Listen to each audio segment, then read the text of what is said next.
मेरी बहुत ख्वाहिश थी कि जब 2023 में कराची में आयशा मंजिल के पास फर्नीचर मार्केट में आग लगी थी ना, तो उसके बाद ऐसा कोई वाक़या हमारे सामने ना आए कि जिसमें मुझे कहना पड़े कि काश इंतज़ामिया की ऐसी कोई गफलत हमारे सामने ना आए कि जिसमें हम ये देखें कि जब उस फर्नीचर मार्केट में जब आग लगी थी तो उसके साथ जो रिहायशी इमारत थी उसने वो आग जो है वो आग उसके अंदर भी चली गई थी, और उसके बाद जो लोग वहाँ पे रहते थे किस तरीके से उनकी जमा पूंजी, उनका घर, उनके ज़रूरी कागजात, उनकी घर की एक एक चीज़ जल के खाकसर हो गई थी। तो ये सोचा था कि अल्लाह ना करे कि ऐसा दोबारा कोई मोमेंट आए और ऐसी कोई ख़ास ट्रांसमिशन हम कर रहे हो ऐसे किसी सानहे पर। लेकिन आज 2026 में वो सारे काश मेरे सामने आके खड़े हो गए जब मैंने देखा कि कराची की गुल प्लाजा, और गुल प्लाजा मैं आपको बताऊँ कि पाकिस्तान में रहने वाले जितने भी लोग हैं जिनका कभी कराची आना नहीं हुआ, अगर हमें अपने घर की कोई छोटी सी भी चीज़ लेनी होती ना, तो गुल प्लाजा एक ऐसी जगह है कि आप वहाँ का रुख करते हैं। आपने घर की बेडशीट लेनी हो, आपने घर के बर्तन लेने हो, आपने कपड़े लेने हो, आपने बच्चों के वाले से कोई चीज़ लेनी हो, आपने घर की डेकोरेशन के वाले से कोई चीज़ लेनी है, आपने घर के पर्दे लेनी हो, मतलब घर की हर चीज़ जो है ना जब आप लेनी होती ना तो आप गुल प्लाजा जो है उसका सोचते थे कि जी गुल प्लाजा जाएंगे। और कल हमने सारे हफ्ते की रात को ये देखा कि न जाने कितनी ऐसे लोग, तकरीबन 1200 से ज़्यादा दुकानें थी वहाँ पर जो कि जल के खाकस्तर हो गई हैं। कितने वहाँ पे लोग मौजूद थे, ऐसी ऐसी फैमिलीज वहाँ पे शॉपिंग लगी थी। आपको पता भी है शाबान का महीना आने वाला और उसके बाद रमज़ान का महीना, तो लोग पहले से शॉपिंग शुरू कर देते हैं। तो न जाने कितनी वहाँ पे शॉपिंग चल रही थी, कितना उन्होंने वहाँ पे माल इकट्ठा करके रखा हुआ था, कितना लोगों के लिए मुश्किल था कि अपनी ज़िंदगी भर की जमा पूंजी को छोड़ के वहाँ से बाहर निकलते। मेरा एक बार गुल प्लाजा जाना हुआ तो मैं बताएं कि मैं मेज़राइन पे लोग कहते हैं कि ज़्यादा तबाही मची है। जितना मेरा कद है, मेरे कद से 1 फुट ऊपर ही, अगर मैं आपको बेसमेंट का बताऊं जो नीचे वाला ग्राउंड है, फ्लोर है, तो वो थी। मतलब सांस नॉर्मल दिनों में भी ना अगर लोग ज़्यादा हो तो आपको सांस नहीं आता। सिर्फ एक लहजे के लिए इमेजिन करें कि वहाँ पे आग लगी हो, वहाँ के जो दरवाजे हों वो उनमें से 3 बड़े दरवाजे बंद हों, देन एक दरवाज़ा खोला हो, तो वहाँ के लोगों की हालत क्या होगी। वहाँ पे जो लोग मौजूद थे, जो छोटे बच्चे मौजूद थे, ऐसे ऐसे लोग इस दुनिया से, अल्लाह करे। एक फैमिली जो वहाँ पर मौजूद थी, 9 महीने की हामला खातून भी वहाँ पर शॉपिंग के लिए गई हुई थी। अल्लाह करे किसी मौजा हो जाए और किसी मौजे के नतीजे में वो वहाँ से बाहर आ जाए, वरना तो ये भी कहना पड़ेगा कि हाँ, अल्लाह न करे ना करे कि जो दुनिया में नहीं भी आया था वो भी दुनिया से चला गया इस आग के नतीजे में। तो जिम्मेदार कौन है और अब तक क्या कुछ हुआ है, तो कुछ 14 अफराद जो है जिनके बारे में बताया जा रहा है कि जो शहीद हुए हैं इस साने में। शाहनवाज कादरी हमारे रिपोर्टर जो कि गाहे बगाहे हमें हमारी ट्रांसमिशन में आगाह भी कर रहे हैं, यही सवाल हम आज पूछ रहे हैं कि कराची तो सबका है, लेकिन कराची का कॉर्नर स्टूडियो में मेरे साथ गुफ्तगू करने के लिए हमीदुर्रहमान काजी हसन साहब मौजूद है, हमारे रिपोर्टर्स हैं, और गाहे बगाहे वहाँ से तमाम तर इतलात हम तक लेकर भी आए हैं। हमारे साथ मोहम्मद मुबीन साहब मौजूद है जो कि ऑक्यूपेशनल सेफ्टी एंड हेल्थ से हैं, और साथ में हमारे साथ मोहम्मद काशान है जो कि फायर ऑफिसर हैं। शाहनवाज कादरी हमारे रिपोर्टर जो कि गाहे बगाहे हमें तमाम तर सिचुएशन से आगाह करें, वो इस वक्त जाए सानिया पे मौजूद हैं। ज़रा मुझसे इस वक्त ताज़ा तरीन सूरत हाल जान लेते हैं। शाहनवाज, ये बताएगा कि इस वक्त ताज़ा तरीन क्या सूरत हाल आप देख रहे हैं? 7 बजे के करीब तो हम ये देख रहे थे कि जो ग्राउंड फ्लोर है उस पर आग एक बार फिर से भड़क उठी थी, क्योंकि रात से कूलिंग का प्रोसेस है वो भी जारी था। अभी क्या आप ताज़ा सिनेरियो देख रहे हैं वहाँ पे? देखिए, बिल्कुल इस वक्त मैं एम इंजीनियर रोड पर उसी गुल प्लाजा के सामने मौजूद हूँ जहाँ अफसोसनाक वाक़या पेश आया है। आतिश ज़दकी में अब तक 14 जो है जाने जा चुकी हैं। ताज़ा तरीन अपडेट तो मैं आपको मुसलसल दे ही रहा हूँ। इस वक्त मेरे साथ फायर अफसर मौजूद हैं। ज़फ़र खान साहब से ये बात कर लेते हैं कि सर अभी हमें बताएं कि क्या सूरत हाल है, कितने टाइम लगेगा इसको आग बुझने में, और अंदर कितने लोग फंसे होंगे? देखें, आग तो 80 से 90% जो है वो बुझ चुकी है, और कुछ पॉकेट्स हैं जहाँ पे पानी नहीं पहुँच पा रहा, जिसकी वजह से वो कभी कभी फ्लेम जो है वो नज़र आता है आपको। बाकी हीट और धुआं भी आप देख रहे हैं कम हुआ है, ये वजह है कि आग कम हुई है तो ये हुआ है। तो इसको तो हम कल रात को भी जो है वो कूलिंग का अमल हमने करते रहे और इमारत को पानी बाहर से मारते रहे ताकि ये इसको ठंडा किया जा सके और धुएँ को कम किया जा सके। और चूँकि इमारत आपके सामने बैक साइड से और फ्रंट से दोनों साइड से गिर चुकी है और इस बिल्डिंग में कई क्रैक्स आ चुके हैं, तो लेकिन उसके बावजूद जो है हम जो है वो पूरी कोशिश कर रहे हैं कि रिस्क लेकर कुछ थोड़े से टाइम के लिए अंदर हम जाते हैं। जो पॉकेट्स हमें पता चलते हैं जहाँ पे निशानदेही होती है कि बॉडीज़ हैं, तो हमारी टीम अर्बन सर्च की और हमारी फायर की रेस्क्यू की टीम वहाँ जाके ऑपरेशन करती है और वहाँ से जो भी बॉडीज़ हैं उसको रिकवर करती है। और कल रात में भी हमने कुछ बॉडीज़ इसी बुनियाद पर रिकवर करी। जो क्या मुश्किलात हैं, ये आग मुकम्मल तौर पर ठंडी क्यों नहीं हो पा रही, और कहा जा रहा था कि इस पर फोम का इस्तेमाल किया जाता तो पहले ये बुझ जाती, तो इसमें कितनी हकीकत है?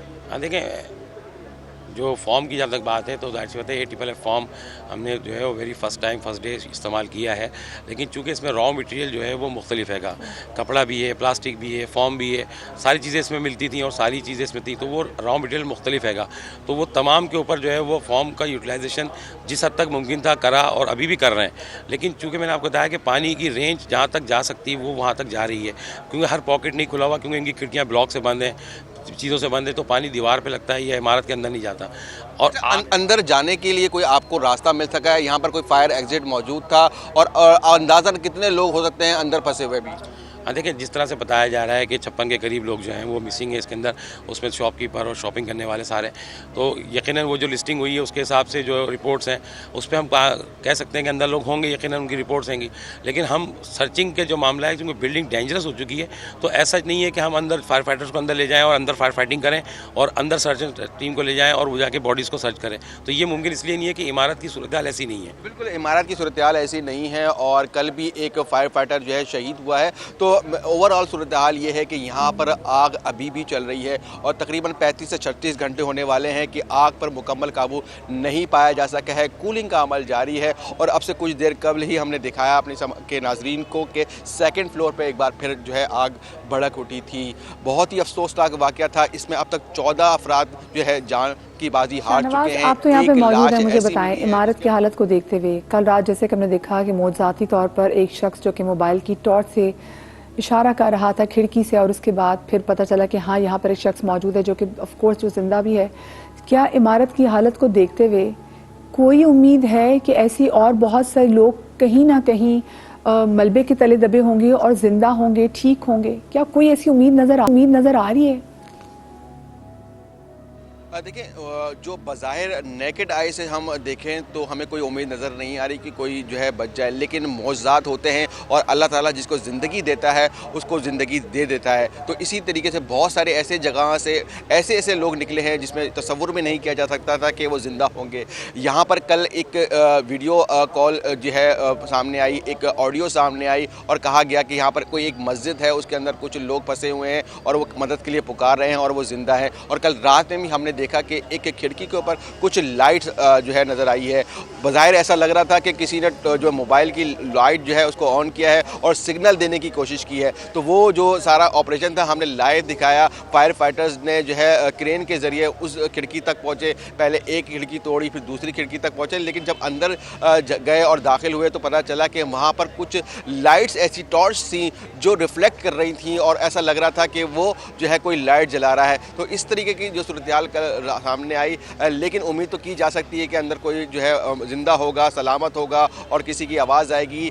सबसे अहम बात यह है कि 1112 के पास लाइव डिटेक्टर होता है। अगर किसी की जिंदा होने का सबूत मिले तो वहाँ पर जो है सर्चिंग की जाती है, खुदाई की जाती है। लेकिन इसकी जो बिल्डिंग है सूरत हाल ऐसी है कि इसके अंदर कोई जा नहीं सकता। 3 हिस्से इसके ऑलरेडी गिर चुके हैं और अगर खुदा ना करे मजीद ये गिर गई तो फायर फाइटर्स के साथ साथ और लोगों की भी जानें जाएंगी। तो कोशिश ये कह रही है कि थोड़ा सा इंतज़ार किया जाए, थोड़ा डिले किया जाए, पानी ज़्यादा से ज़्यादा मारा जाए और जब ये मुकम्मल ठंडी हो जाए उसके बाद 3 टीमें जो है इसके अंदर दाखिल होंगी और सर्च करेंगी और रेस्क्यू का ऑपरेशन जो है जारी रहेगा। और अब तक जो है इसी तरीके से जो है 2 मरतबा टीमें गई हैं, लेकिन अंदर हीट इतनी ज़्यादा थी और इतना सफोकेशन था का प्रोसेस तो चले जा रही है, वो हम देख रहे हैं, ठीक है। और जो आग लगी उसको हमने देखा कि किस तरीके से 33 घंटे के बाद उसको बुझाया गया, फिर कूलिंग का प्रोसेस शुरू हुआ, आग दोबारा से भड़क उठी।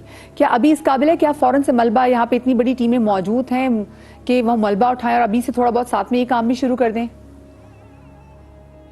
देखिए, मैं आपको मेरे कैमरे मैन को कहूँगा, रिजवान को, आपको ये दिखाने में आपको मलबा नजर आ रहा होगा कैमरे की, अगर आपको आग दिखा रही हो सामने मलबा है। अगर इस मलबे को छेड़ा जाएगा ना तो ये ऊपर का हिस्सा जो आपको नजर आ रहा है जो थोड़ा सा ढलक चुका है और बिल्कुल बराबर वाली बिल्डिंग की तरफ अगर फोकस करके दिखाएं, रिम्पा प्लाजा के साथ ये बिल्डिंग का जो स्ट्रक्चर है इसके साथ अटका हुआ है। अगर नीचे के मलबे को हटाने की गलती की गई तो ये जो स्ट्रक्चर है वो ज़मीन बोस हो जाएगा और बड़ा सानिया होगा। तो जो इदारे हैं वो बहुत ज़्यादा जो है एहतियात बरत रहे हैं और उनकी कोशिश ये है कि बहुत एहतियात से जो है यहाँ से सामान को जो है हटाया जाए और होल किए जाए। बराबर वाला जो रिम्पा प्लाजा है वहाँ से भी कोशिश की गई है कि कुछ दीवार तोड़कर रास्ता बनाया जाए और ऐसा रास्ता बनाया जाए जो महफूज भी हो और कारआमद भी हो।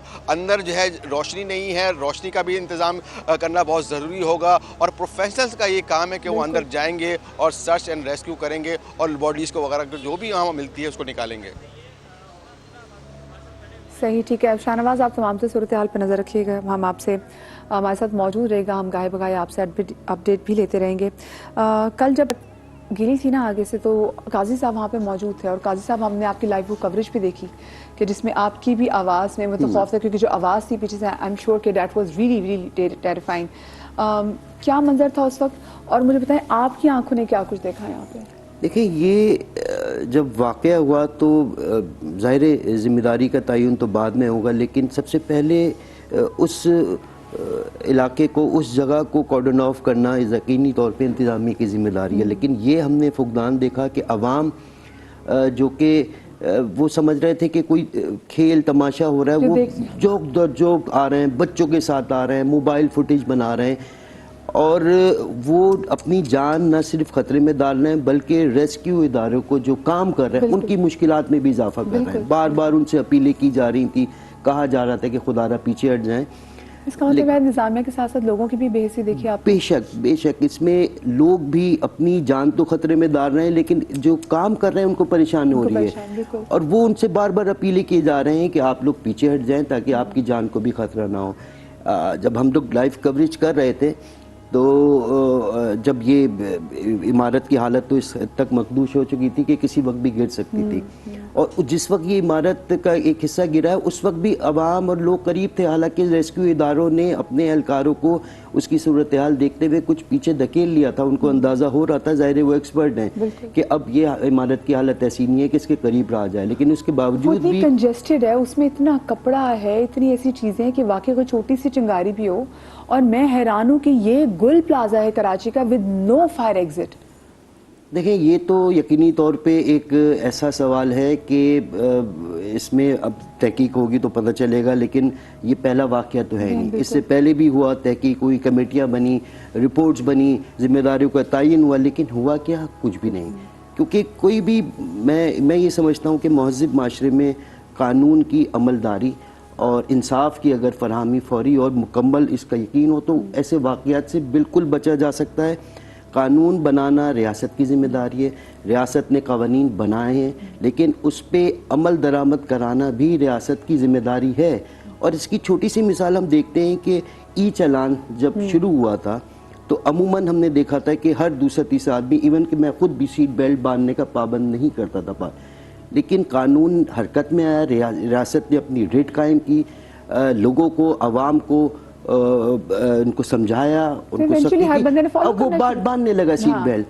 तो यही कवानीन अगर रियासत चाहती तो वो यकीनी तौर पे अमल दरामद कर सकती थी कि आपने कवानीन तो बना लिए लेकिन उस पर अमल दरामद कराना भी रियासत की जिम्मेदारी है। मुबीन साहब, हैरान हूँ, हमारी सिंध बिल्डिंग कंट्रोल अथॉरिटी उसका यहाँ पे किरदार क्या आता है? और अगर मैं जैसे बात करी, इतना बड़ा प्लाजा, ऑफ कोर्स के हम वो जो इसके सदर हैं और जो इस प्लाजे के इंतज़ामिया है, आई नो कि वो बहुत बड़े लॉस में है, लेकिन वो उससे मुबर्रा नहीं हो सकते। ये उनको भी सेफ्टी एग्जिट तो बनाना उनका काम था ना, कि खुदा ना खासा अगर ऐसा कोई हादसा हो जाए तो लोगों के पास क्या ऑप्शन होगी। और हमने यहाँ पे देखा पीपल हैड नो ऑप्शन। देखें, बिल्कुल ये इदारों की, तमाम इदारों की जिम्मेदारी है। जैसे उन्होंने कहा कि पाकिस्तान में बिल्डिंग कोड्स मौजूद हैं, जो पाकिस्तान इंजीनियरिंग काउंसिल जो एक लेजिस्लेटिव इदारा है उसने बिल्डिंग कोड्स इशू किए हैं 2016 में, और फिर उसके SRO आए हैं और उसमें फायर एंड सेफ्टी प्रोविजंस भी मौजूद हैं।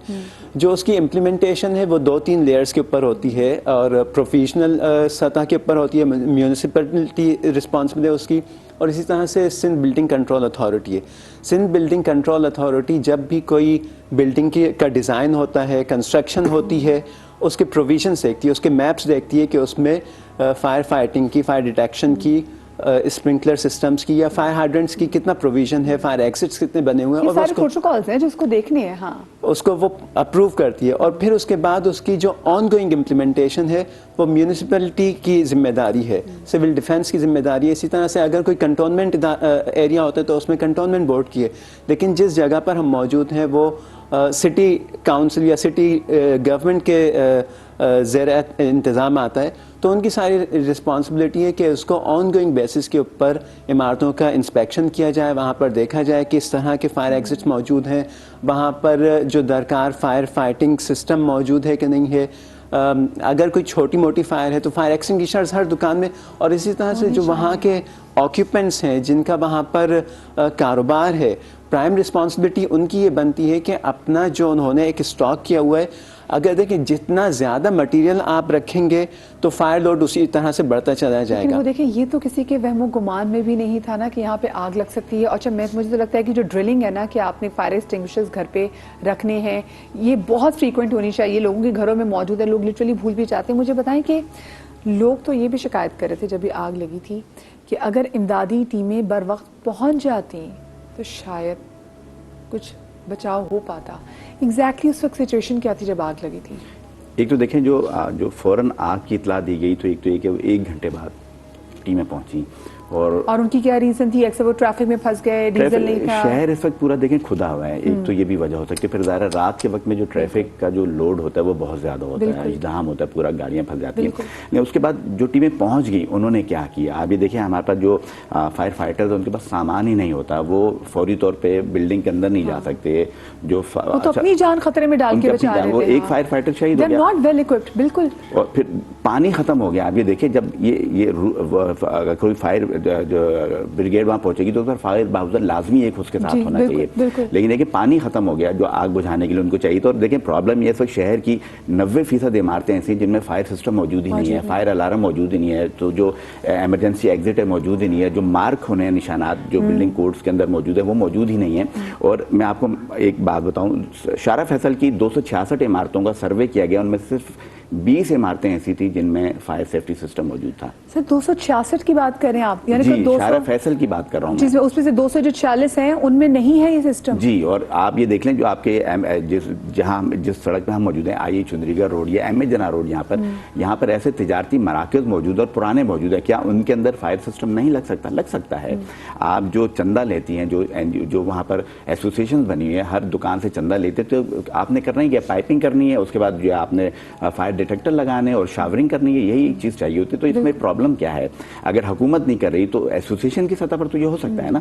तो देखिए नेग्लिजेंस दोनों तरफ से है, हुकूमत की तरफ से भी है और मेरे हाल में जो एसोसिएशन हैं उनकी तरफ से भी। और फिर अगर फायर एक्सटिंग्विशर लगे भी हों तो उनका इस्तेमाल ही नहीं आता लोगों को, तो तरबियत देने की ज़रूरत है जो आम अफराद हैं। तो हमारे यहाँ इसकी बहुत ज़्यादा कमी देखने में आती है। सही, मुझे बताया उस वक्त जो हमारे जो फायर टेंडर्स हैं, उसके बाद जो स्नॉर्कलिंग्स हैं, क्या वो भी, और हम हमेशा जब भी कोई ऐसा वाक़या होता है कि जिसमें आतिशज़दी होती है उसमें फिर हम जब देखते हैं तो हमें ये पता चलता है जी पीछे से हमारे पास जो फायर टेंडर्स इतने नहीं है, हमारे पास स्नॉर्कलिंग्स इतने नहीं है, हम अभी तक उसी चीज़ से फाइट कर रहे हैं। हर बड़े आने के बाद फिर उस पर रो रहे होते हैं, देन अगेन वहीं पर जीरो पे खड़े हो जाते हैं।